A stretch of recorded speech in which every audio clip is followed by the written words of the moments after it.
Good evening. Welcome to Have I Got News for You? I'm David Mitchell. In the news this week, in Blackburn, a young man begins to wonder whether the salesman was being completely honest when he offered him a test ride on the new 500cc Kawasaki superbike.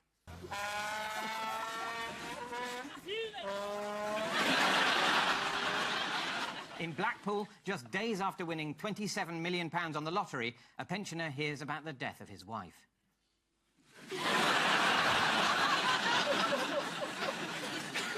And in order to disprove vicious rumours that he is a bully, Labour Deputy Leader Tom Watson releases home video footage of him playing with his child at Christmas.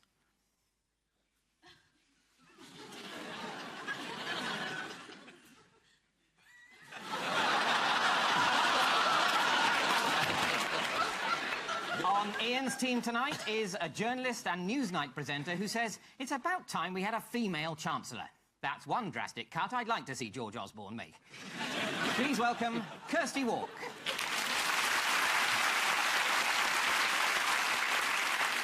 And with Paul tonight is a comedian and co-writer of Outnumbered and Drop the Dead Donkey who says we make things that we would like to watch.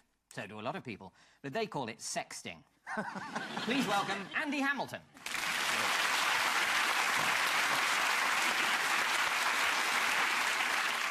And we start with the bigger stories of the week. Paul and Andy, take a look at this.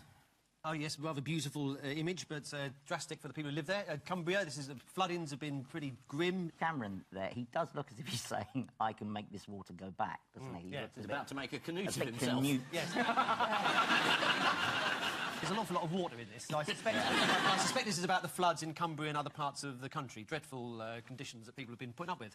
I'm not sure it's a good idea to show so much footage of lots of water to men of our age at the top of the show. But I think there's been a bit of controversy because there were meant to be some sort of flood plans that weren't put into plan about 3 years ago that might stop the worst of this. They say that even the flood defences that the water came over worked a bit. Yeah. Because if they'd been lower, been worse. they'd have come over quicker. Well, yes, they'd say you'd have been flooded quicker without that, which I think was a comfort to a lot of people. You can put a positive spin on it. Here's Environment Minister Rory Stewart explaining how effective some of the defences have been. So the main defence here on the Warwick Road is just behind that group of buildings that we can see. And that defence, it wasn't breached, but what's happened is the water's come over the top. So that defence has worked well. Didn't naming the storm make us more storm aware? Because apparently the phrase, there's a life-threatening storm on the way, people just tune that out. Yeah. But if you say there's a life-threatening storm on the way and, oh, incidentally, it's got a name, they're galvanised, but it didn't. Yeah, well, Didn't that's work. 'cause it was called Desmond. Well, exactly, that's a suburban name. I mean, Desmond is not a destructive storm, is it? Desmond is someone who rings your doorbell with a petition about speed bumps. You need frightening, terrifying, destructive names like Storm Genghis. Or Storm Bastard. You can't have those same jolly weather forecasters being all cosy and cheerful saying, oh, look, Desmond's on the way. It's not scary. You need the bloke who does the cinema ads. Yeah. Off the coast of Cornwall. In a world where umbrellas are futile. Yeah. That's what you need. It gave opportunities for people who didn't have swimming pools to kind of improvise. There was a wonderful picture of a lovely old man swimming in his kitchen. Yes, indeed, that's 72-year-old Kendal resident Peter Clarkson. And here he is swimming. There was a daring rescue at a house in Carlisle. Did you read about that? No. Angela Watson told The Guardian, when we realised the waters were rising, I ran downstairs, grabbed the computer and thought, oh, desk, Carlisle United season tickets. So I grabbed them, and within minutes, the floodwaters were 4 foot 5 inches deep. It was only later that I realised I'd left my husband's wallet and his medication downstairs. Do you know what happened to Sam and Samantha Thompson's wedding in Ullswater? That's Cumbria, isn't it? It. They were cut off at the reception when Did the best man bring a rubber ring? Apparently not. No. It's a sensible suggestion, Ian. I don't know why people are so grumpy. I didn't. Two main celebrity flood victims were Tim Farron and Steve Coogan. Do you know the situation he found himself in? In a car with his dog. Yeah. Well, it says here, Steve Coogan is trapped in a car with a German Shepherd. So, it could be. And yes, Lib Dem leader Tim Farron was trapped in Westmoreland. Some of the floodwaters came up to Tim's chest, although elsewhere it was quite deep. Do you know who was commended for bravery? Was it Brian Blessed? It always is, Brian. He usually is. There's a story most weeks that Brian's rescued someone. Yeah. Yes. He's gone and he's sucked up all the water through a straw. Now he's going up Mount Everest to wee it down onto the Angel. No, this I believe that. No, it's RTE's Theresa Mannion, who stood in the rain, reporting on the weather in the Republic of Ireland. Let's have a look. Cannot repeat the advice often enough from the Gardaí. Don't make unnecessary journeys. Don't take risks on treacherous roads. And don't swim in the sea. I love that. The floods have also led to a spate of burglaries. Furious Carlisle resident Michael Johnson said, "Thieves' no homes with police tape are empty. It's easy pickings. I'm taking mine off." He's since been arrested for stealing police tape. Ian and Kirsty, take a look at this. Yes, boo. Donald Trump is so damned attractive. He's very keen on pictures of himself, and he's signing it for himself. He said that all Muslims should be banned, but he announced it in the third person, But which that's is what a people sure like sign that of a do. lunatic. Yeah. He said, Donald J. Trump has announced. And he thought, oh, is that not you, then? Distancing yourself from this bigoted idiot. Yes, but you're absolutely right. This is the announcement he made. Let's have a look at him doing it. Donald J. Trump is calling for a total and complete shutdown of Muslims entering the United States until our country's representatives can figure out what the hell is going on. We would be able to get into America under Donald Trump. He said he's always got on very well with the blacks. Someone said on the radio, is that the blacks who are a white couple who live 3 doors down? You know, when he says stuff, it doesn't have to be practical. It doesn't have to be true, because he's a liar. He's a liar and he's a racist. He's a friend of Piers Morgan's. There's... No, come on, no. Piers Morgan said he was. No, Andy, no, Piers has got no friends, you know that. Well, let's look at how his ban would work in practice. It's quite simple, actually. Trump explained what border guards would say when faced with travellers trying to enter the country. They would say, "Are you Muslim?" And if the answer is yes, they wouldn't be allowed into the country. It's a very workable way of doing it. So I think in answer to your question, who would be allowed into the country under his system, it's anyone. He's getting the backwash now, even from places like Dubai, where lots of investments, they don't want his name attached to it, they're pulling out. They're not actually...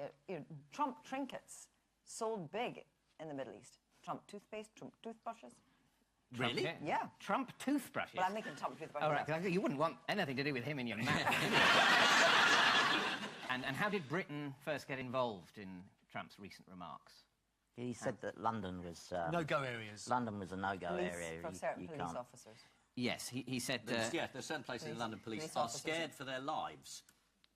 Sports Direct.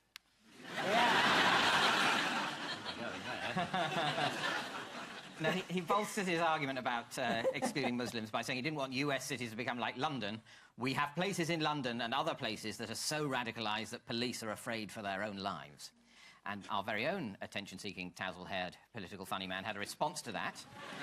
Who was that and what did he say? It was Boris. He said it was nonsense. Yes, he said, the only reason I wouldn't go to some parts of New York is the real risk of meeting Donald Trump.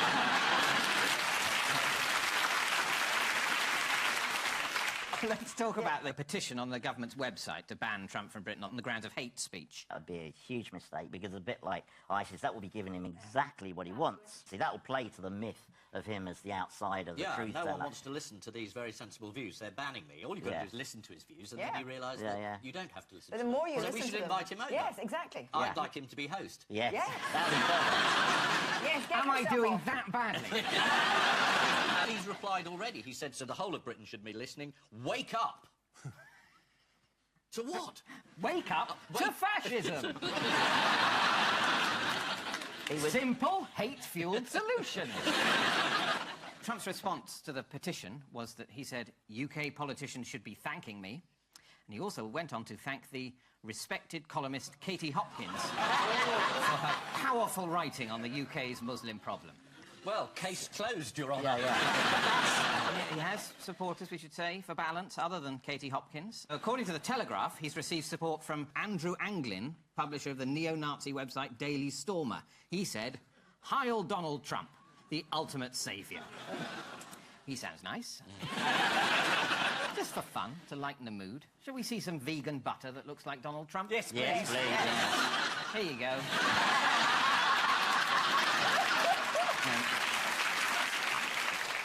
While Trump is concerned about the spread of ISIS in the States, who's in trouble for promoting ISIS-style violence in this country? Tyson Fury. Oh, yes, good answer. No. No, not Tyson Fury. It's BAFTA-winning CBBC cartoon Ooglies. Ooglies? That would have been your next answer, I know. Oh, I know this story. I read this. It's about a soldier and a boiled egg. Oh, yeah. And the soldier has chopped the top of the egg off, and someone's complained that this is a fake beheading scene. Yes, let's take a look.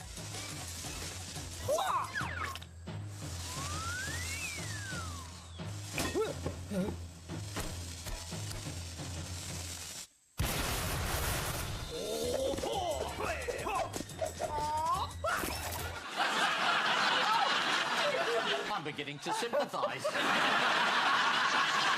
I didn't realise we had a bomb outrage first. I think it should be banned. So who else has been the subject of a petition this week? The strangely named Tyson Fury, who believes that homosexuals are paedophiles and that women are better to be in the kitchen. For a boxer, he's not strangely named. He's named after His dad was a boxer, that well-known wife-beater Mike Tyson, yeah. Yeah, but Don't broadcast that, he might be watching. But he was up for Sports Personality of the Year. Now, was he ever going to win Sports Personality of the Year? That's the thing. Over 100,000 people have signed a petition calling for the BBC to remove Tyson Fury from the Sports Personality of the Year shortlist. It's an unfortunate immediate reaction to everything you don't like. Just ban it. Yeah. You could argue against it or point out it's wrong or listen to it or... But no, just ban it. Also, Well, it's like that. Apart from the boiled egg, which I think should be banned. also he is a boxer. I mean, he gets hit in the head for a living. I'm not sure that the intellectual expectation... Don't broadcast this either. And what did he actually say, Fury? Homosexuals and paedophiles, that needs to be sorted before the end of the world. He said... So he's put a kind of deadline on it. And he said women belong in the kitchen or on their backs. That makes cooking quite difficult, doesn't It it? does, yeah. It's not one of those low-level ovens, I suppose, Yeah. you know. I mean, she'll have to be up for it, obviously. Yeah. Fury said there are only 3 things that need to be accomplished before the devil comes home. One is homosexuality being legal, one is abortion, the other is paedophilia. Quite a dark remark, isn't it? Yeah, although he's quite positive about it. You know, there are only 3, Yeah. he says. I didn't realise that the devil lived here.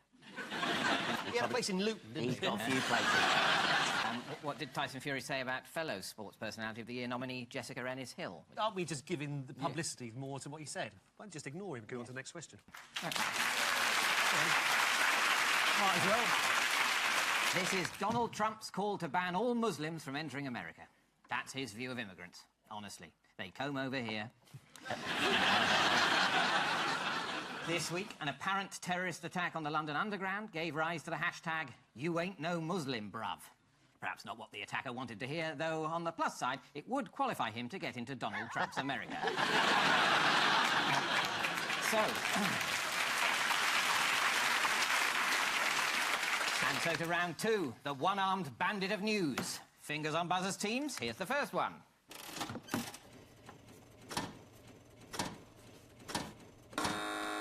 The Mona Lisa, one of the most famous portraits ever painted.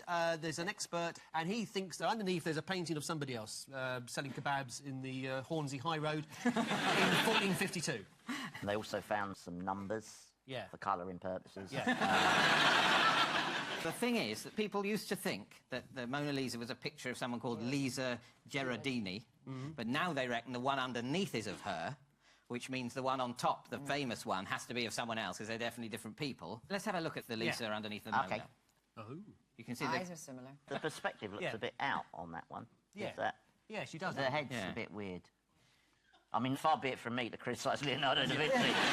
You know. But hang on, that can't be under the Mona Lisa painting. That's what they think. That's what they... Yeah, they... Oh, that's an artist's impression. Yeah, well, I don't... I think that's...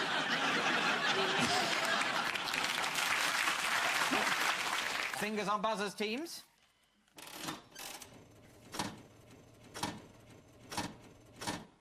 Is that Taylor Swift? It is. Are these sort of dressing room demands? Not heard this story. This is the news that science has shown that certain foods taste better with certain types of music. Are these music foodologists? This is Professor Charles Spence of the University of Oxford. Oh, okay, all right. He's back out, is he? Yeah. Yes, Hello, Charlie. Yeah. Another new identity. Yeah. You know. He discovered that music can affect the enjoyment of food. And how did he conduct his research? Do you know? He ate a lot. Yeah. He gave people food while playing Yeah. different bits of music to them. You could be a professor. I could be. Based on Professor Spence's research, which type of food do you think the following songs improve the taste of? Okay. So let's start with Queen's We Will Rock You. Fish cakes. Sorry, I didn't know I was going to say that. It's like a genre. Think genres of food rather than... Curries. Special... Yes, curries, Indian food. They found that listening to rock music... You can tell this is scientific. They found that listening to rock music made curries 4% spicier. Nina Simone's Feeling Good? Cannibalism. Sushi. Sushi. And finally, Taylor Swift's Blank Space. Whatever's on that plate. Fajitas. Whatever that is. Chinese food. I think that's noodles. Oh, okay. Yeah, it gives you a better tasting Chinese. And when you spill a bit of soy sauce, you can just shake it off, shake it off. I have no idea what that means. May you enjoy it, whatever it is. This is the news that certain types of music go with certain types of food. According to the research, playing jazz has been found to make customers happier to pay for their food. Yes, but only because they're in a hurry to get out. Fingers on buzzers, teams. Here's the next one.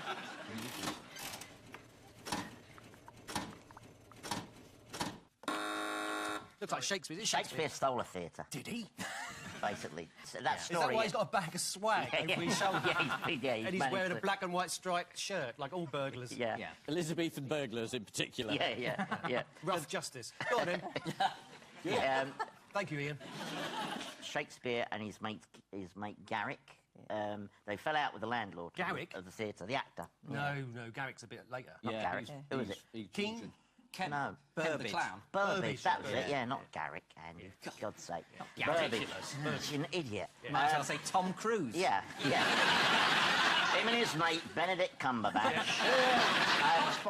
Sorry, it was Burbage. They fell out with the landlord and they decided to nick the theatre. They've released the archive of the court records, is it? Yes, according to 17th century papers that have just been released. Yeah. It's an inquiry by Sir John of Chilcot.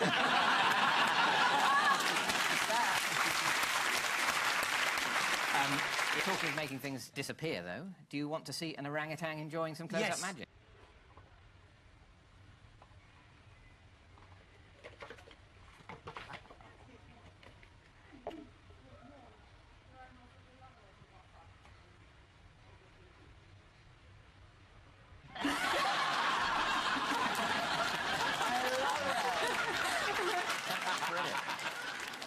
This is an old court paper that suggests William Shakespeare was involved in the theft of a whole theatre.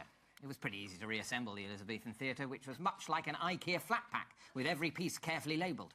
It even inspired Shakespeare's most famous line as he looked round for the next piece of wood that would slot into section 2A. Time now for the odd one out round. Just one between you this week. Your four are President Xi Jinping, wrestler Joey Ryan, Father Christmas, and Ainsley Harriott. They've all bought sections of British industry. Except three of them.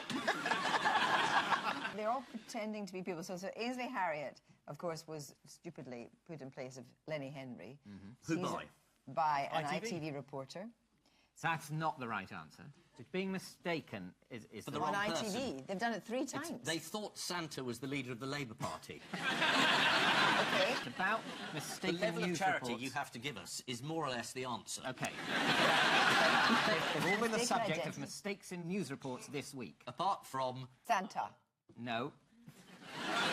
The Chinese Prime Minister. Nope. the guy in the trunks. He's the only one Yes. left. Yes! We got it. Well done. Well, I didn't think you'd get that, but well done in the end. Yes, they've all been the subject of mistakes in news reports this week, apart from wrestler Joey Ryan, who definitely did what the press reported he'd done. Professional wrestler Joey Ryan defeats opponent using only his penis. OK, you haven't got film of that, then? Sounds pretty unbelievable.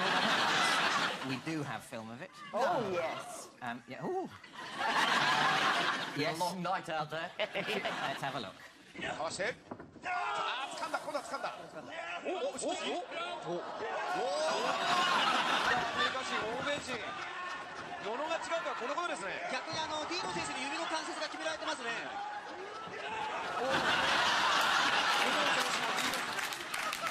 That's the best production of King Lear I've ever seen. Too late to put him in for sports personality of the year. The resignation of Chinese President Xi Jinping was mistakenly reported due to a typo this week. The Chinese language is notoriously hard to navigate. For instance, whenever George Osborne should be saying, "Your human rights record stinks," it comes out as, "Would you like to buy our country?" ITV News were forced to apologise after using footage of TV chef Ainsley Harriott in a news report about Lenny Henry receiving his knighthood. Easy to make a mistake like that. You're not paying any attention. So Lenny Henry's investiture by the Queen at Windsor went without a hitch, apart from one moment when they could just hear the muffled sound of Prince Philip shouting, "Why have you locked me in this cupboard?" Norwegian newspaper Aftenposten apologised this week for accidentally announcing the death of Father Christmas. They blamed the blunder on an error in Aftenposten's internal procedures, which led to a fictional obituary of Santa Claus being published in our digital system.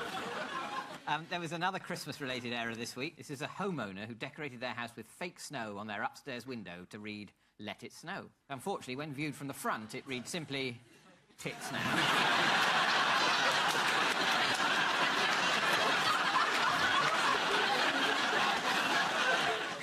Punctuation is just so important. Time now for the Missing Words round, which this week features as its guest publication, British Kebab, a magazine of the British kebab industry. You're never quite sure what's in it. And we start with the winner of Best Kebab outside of London was what? Istanbul. Was this a big scandal story? Was it the winner of Best Kebab outside of London was actually inside London? The answer is the winner of Best Kebab outside London was a restaurant in Southend called Best Kebab. At the same ceremony, Ali Dirrick, winner of the prestigious Chef of the Year award, gave a moving acceptance speech which went as follows. "Fuck Nando's."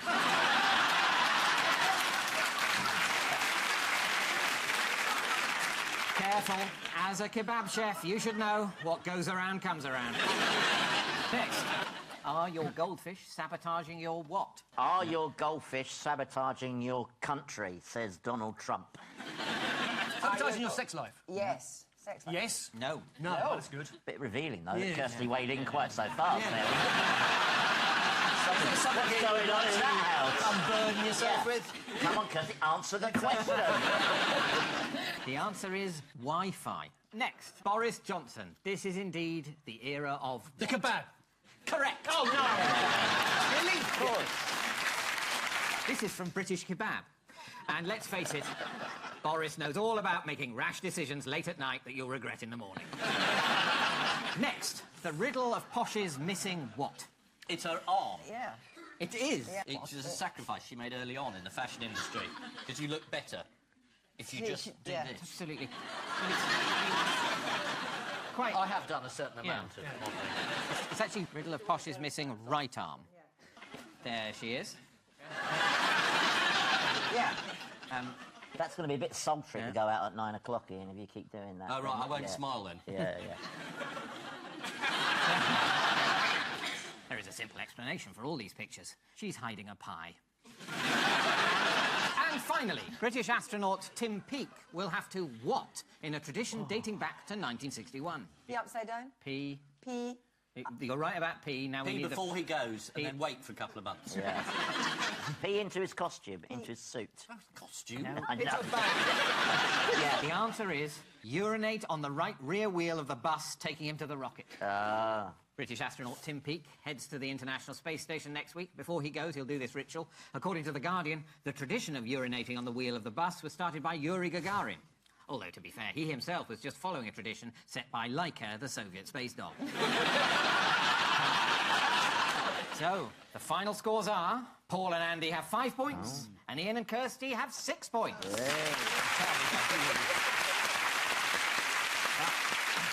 Before we go, there's just time for the caption competition. Oh, my God, my varicose veins are killing me. Never mind, think of a caption.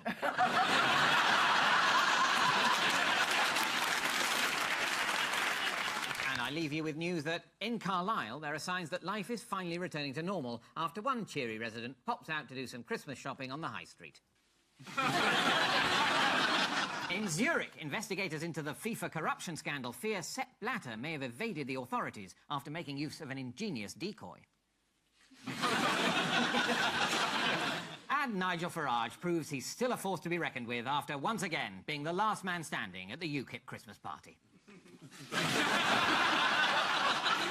Good night. Yeah.